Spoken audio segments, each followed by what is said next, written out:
Baik, kita akan baca bersama. Hari ini saya ambil dari Ibrani pasal yang ketiga. Ibrani pasal yang ketiga, saudara, mulai ayat yang ke-15. Firman Tuhan berkata demikian. Tetapi apabila pernah dikatakan pada hari ini, jika kamu mendengar suaranya, janganlah keraskan hatimu seperti dalam kegeraman. Ayat 16, siapakah mereka yang membangkitkan amarah Allah, sekalipun mereka mendengar suaranya? Bukankah mereka semua yang keluar dari Mesir di bawah pimpinan Musa? Ayat 17, dan siapakah yang ia murkai 40 tahun lamanya? Bukankah mereka yang berbuat dosa dan yang mayatnya bergelimpangan di padang gurun? Ayat 18, dan siapakah yang telah ia sumpahi bahwa mereka takkan masuk ke tempat perhentiannya? Bukankah mereka yang tidak taat? Demikianlah kita lihat bahwa mereka tidak dapat masuk oleh karena ketidakpercayaan mereka. Saudara, firman ini berkata ya, tetapi apabila pernah dikatakan pada hari ini jika kamu mendengar suaranya jangan keraskan hatimu. Kekristenan itu bukan soal agama, kekristenan itu bukan hanya soal kita ke gereja, bukan hanya soal berapa tahun kita punya jabatan di gereja atau apapun pelayanan kita. Tapi kekristenan berbicara tentang hubungan dengan Tuhan, bagaimana kita ini mendengar suara Tuhan dan mentaatinya. Ya, firman Tuhan berkata, siapa yang Allah murkai, saudara? Ya, ketika kita tahu cerita ini bagaimana Tuhan membawa bangsa Israel keluar dari tanah perbudakan di Mesir. Tuhan berbicara lewat Musa, saudara ya. Dan yang Tuhan mau sebenarnya hanya satu kepada bangsa ini adalah mereka mendengar suara Tuhan dan taat kepada apa yang Tuhan perintahkan. Ya, karena itu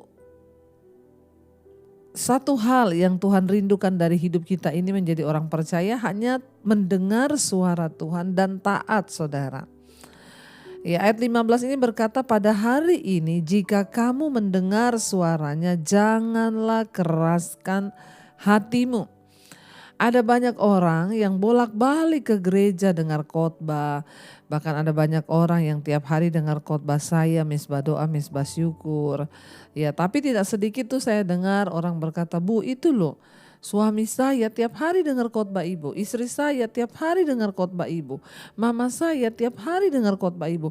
Tapi heran Bu, kelakuannya tuh gak berubah-berubah. Saudara, setiap hari kita tuh mendengar khotbah, kita mendengar firman Tuhan tuh tentunya yaitu kita sedang mendengar suara Tuhan. Sebab Tuhan berbicara juga lewat hamba-hambanya seperti Musa berbicara kepada bangsa Israel. Ya, tetapi masalahnya kenapa banyak orang tuh tidak mengalami perubahan ketika mereka membaca firman, mendengarkan khotbah, karena ada satu hal yang tanpa kita sadari yaitu masih banyak dari kita ini yang suka mengeraskan hati. Ya, mengeraskan hati ini persoalannya. Seringkali kita mendengar khotbah tentang pengampunan, lepaskanlah pengampunan. Sebab kalau engkau tidak mengampuni maka Bapa juga tidak mengampuni dosamu. Tapi banyak dari kita yang terus mengeraskan hati dan punya banyak alasan yang gak mungkin lah saya ampuni dia, apa yang dia lakukan begitu sakit kepada saya. Ini artinya engkau sedang mengeraskan hati. Ada banyak orang juga yang sedang jatuh dalam dosa persinahan, percabulan. Lalu dia dengarkan khotbah, firman Tuhan berkata, jangan bersinah, kalau saudara selingkuh, saudara gini, tinggalkan. Ya, tetapi banyak juga yang tidak bisa keluar dan memilih untuk tetap tinggal dalam dosa. Kenapa? Karena mengeraskan hati. Saudara, seringkali kita ini mendengar suara Tuhan. Tidak ada alasan sekarang orang itu tidak mengerti kehendak Tuhan. Gak ada alasan orang itu sekarang tidak mengerti rencana Tuhan dan tidak mendengar suara Tuhan. Lewat adanya media sosial hari-hari ini khotbah-khotbah itu berseliweran, saudara. Di Instagram, di Facebook, bahkan ada yang 1 menit dipotong-potong khotbah semua pendeta. Dan semua khotbahnya itu bagus, memberkati, membangun. Tapi persoalannya bukan berapa banyak yang kita dengar, tapi seberapa banyak kita membuka hati ketika mendengar firman itu dan hidup kita diubahkan karena firman itu. Saudara, sangat berbahaya kalau kita mengeraskan hati ketika mendengarkan firman. Contoh, ada orang lagi berantem atau suami istri lagi berantem. Lalu akhirnya dia mendengar ya firman yang berkata, jangan engkau panas hati, jangan engkau marah. Sebenarnya Roh Kudus sudah berbicara, tapi kalau dia keraskan hati tidak mau, biarin saja. Itu yang menyebabkan iman kita ini menjadi kerdil, bahkan mati kalau kita itu mengikuti terus seperti itu, hati yang keras. Saudara, ya bahkan sangat berbahaya. Kenapa? Karena Alkitab berkata ya setelah dikatakan pada hari ini jika kamu mendengar suaranya jangan keraskan hatimu. Siapakah mereka yang membangkitkan amarah Allah sekalipun mereka mendengar suaranya? Bukankah mereka yang keluar dari Mesir di bawah pimpinan Musa? Ya, bangsa Israel itu membangkitkan amarah Allah. Kenapa? Karena mereka mengeraskan hati. Mereka membangkitkan amarah Allah sehingga mereka mendapat penghukuman. Dikatakan mereka itu mengalami murka Tuhan. Selama 40 tahun mereka dimurkai. Ya, dan mereka terus berbuat dosa. Akhirnya apa yang terjadi? Tuhan membunuh mereka sehingga mayatnya bergelimpangan di padang gurun. Ya saudara, waktu kita mengeraskan hati terhadap firman Tuhan, maka akan terjadi kematian rohani.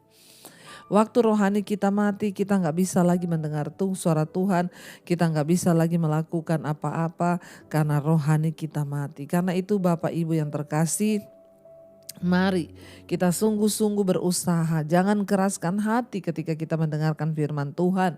Ya memang seringkali banyak karakter yang buruk dari diri kita.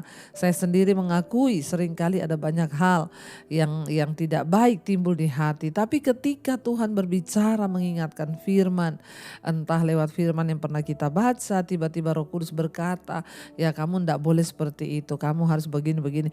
Kita harus taat. Ampuni saya Tuhan, iya amin, saya mau berubah. Itu namanya kita memiliki hati yang lemah lembut. Dan Yesus berkata, berbahagialah orang yang lemah lembut karena mereka lah yang empunya kerajaan sorga.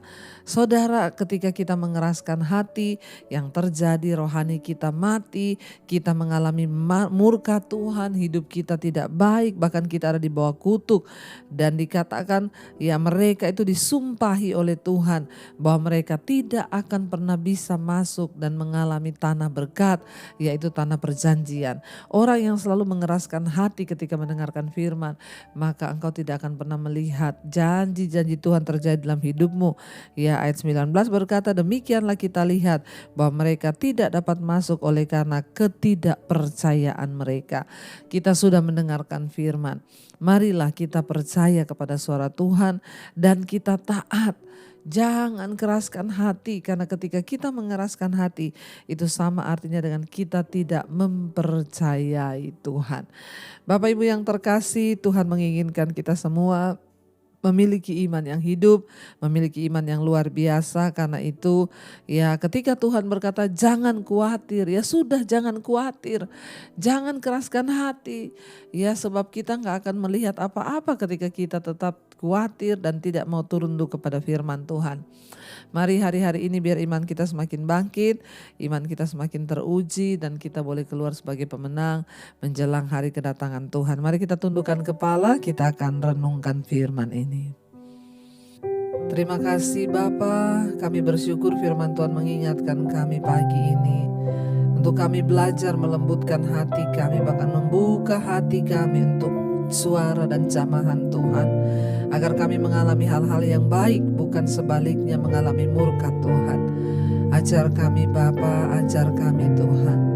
Katakan bersama pujian ini di hadapan Tuhan saudara.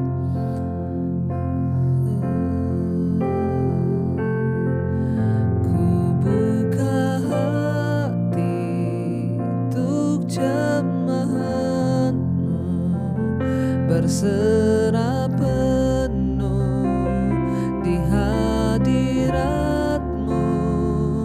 Kau ambil alih seluruh hidupku, di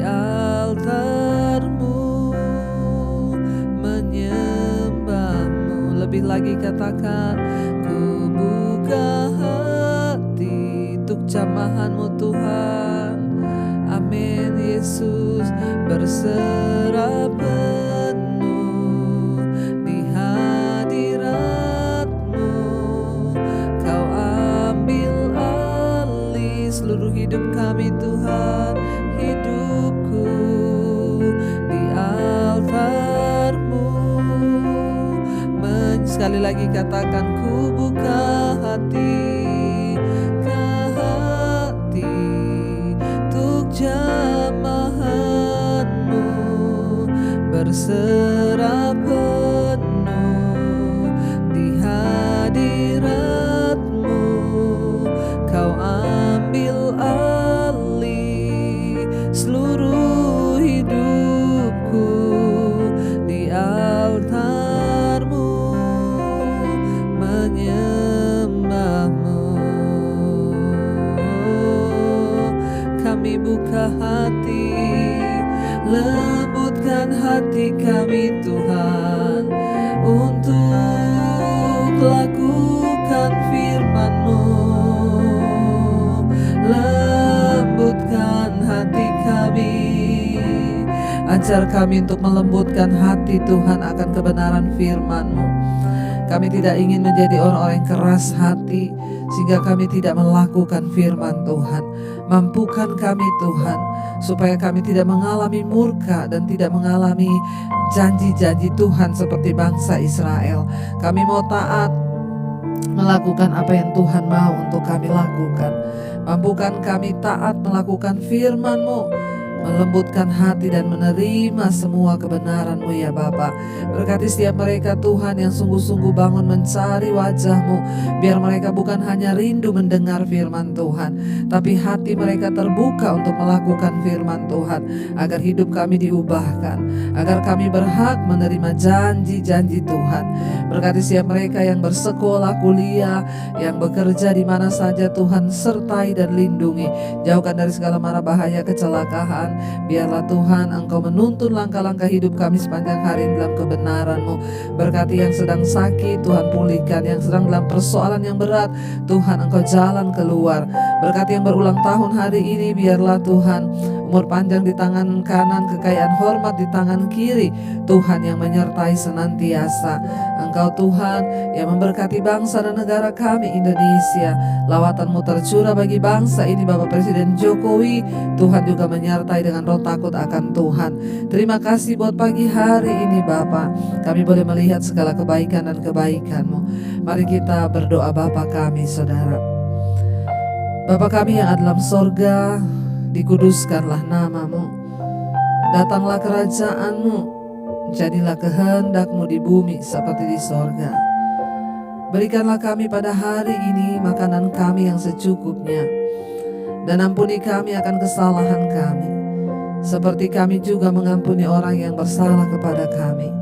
Janganlah membawa kami dalam pencobaan, tapi lepaskanlah kami daripada yang jahat.